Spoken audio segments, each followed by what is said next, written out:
The autistic mind. I'm glad you're here. Today, we need to talk about the waiting room. Not the physical one with the old magazines and the ticking clock, but the mental one. The one where you feel like your life is on hold, waiting for a stranger in a medical office to hand you a piece of paper that says, yes, you're struggling, and yes, it's real. If you're watching this, you probably feel stuck in the limbo between knowing who you are and having the world recognize it. It's exhausting.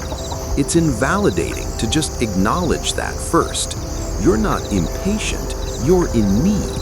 Navigating the UK's diagnostic system can feel like trying to solve a puzzle where the pieces keep changing shape.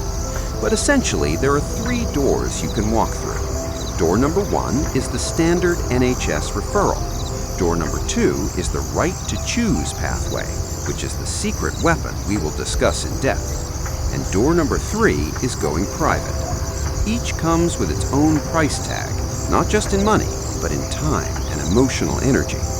My goal today is to walk you through these doors so you can choose the one that protects your peace of mind. Let's look at the first door, the standard NHS route.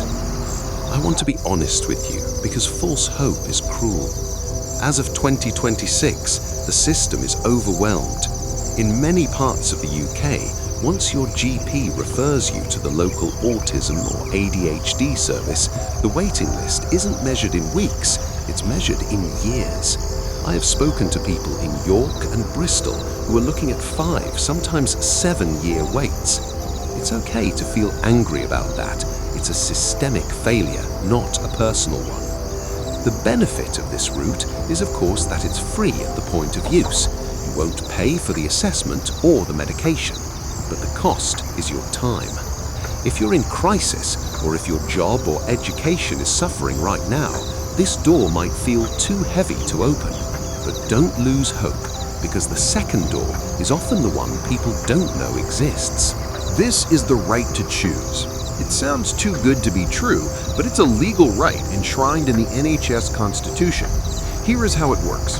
If you are referred by a GP for a mental health condition, and neurodivergence falls under this umbrella for funding purposes, you have the legal right to choose which provider treats you, as long as that provider has an NHS contract.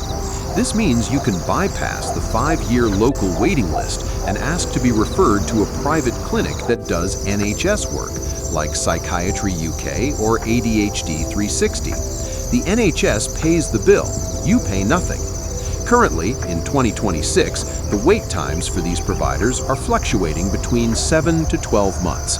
That's still a wait, I know, but compared to 5 years, it's a lifeline.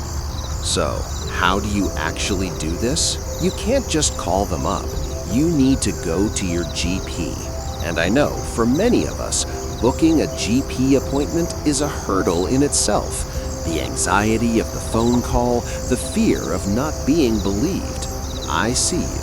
Take a breath. When you go, bring a right to choose letter. Most providers have templates on their websites.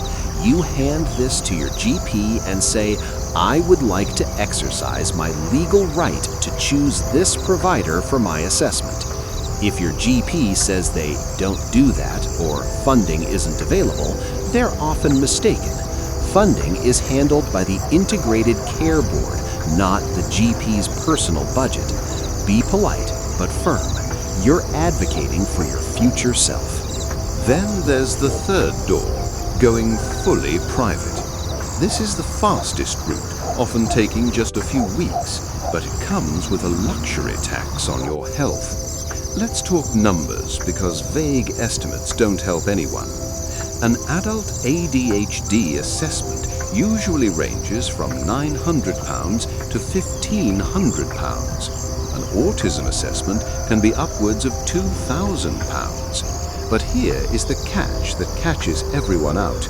The assessment fee is just the entry ticket. If you're diagnosed with ADHD and want medication, you enter a phase called titration. This is where they trial different doses. You have to pay for the private prescription, the medication itself, and the follow-up appointments every month. This can easily add another £1,000 to £1,500 in the first year alone. Please look at your finances honestly before opening this door. The relief of a diagnosis can quickly turn into the stress of debt. There's a massive risk with the private route that we need to discuss, the shared care agreement. Ideally, once you're stable on medication privately, your specialist asks your NHS GP to take over the prescribing. This means you stop paying £100 a month for pills and just pay the standard NHS prescription charge. However, in 2026, many GPs are refusing these agreements. They're not legally obliged to accept them. If your GP says no, you're stuck paying private prices forever, or you have to join the NHS waiting list from scratch. It's heartbreaking, and it happens every day. Before you go private, ask your GP, if I get a private diagnosis, will you accept a shared care agreement? Get their answer in writing. We have talked about systems, money, and laws. Now I want to talk to you, the heart.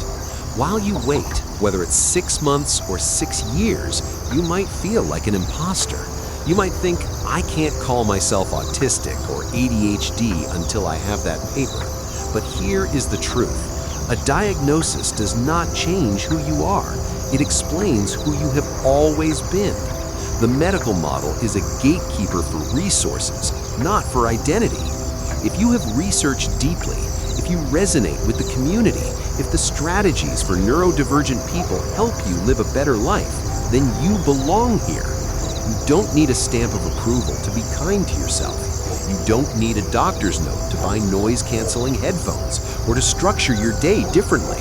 You can start accommodating your needs today. So, let's summarize to help you decide. If you have zero budget but can manage a moderate wait, the right to choose path is your best strategic move. It balances speed and cost. If you have the funds and need urgent answers to save your job or relationship, private might be necessary, but check with your GP first about shared care. And if you're on the standard NHS list, please get yourself on the cancellation list.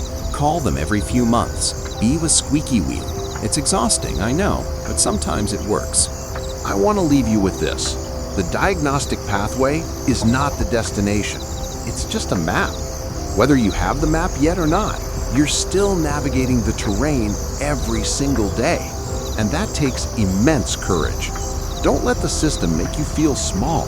You're navigating a world not built for you, and you're doing it with incredible resilience. If you found this guide helpful, or if you have an update on wait times in your area, please share it in the comments. We're stronger when we share our data. Remember, your experience is valid. I'll see you in the next one.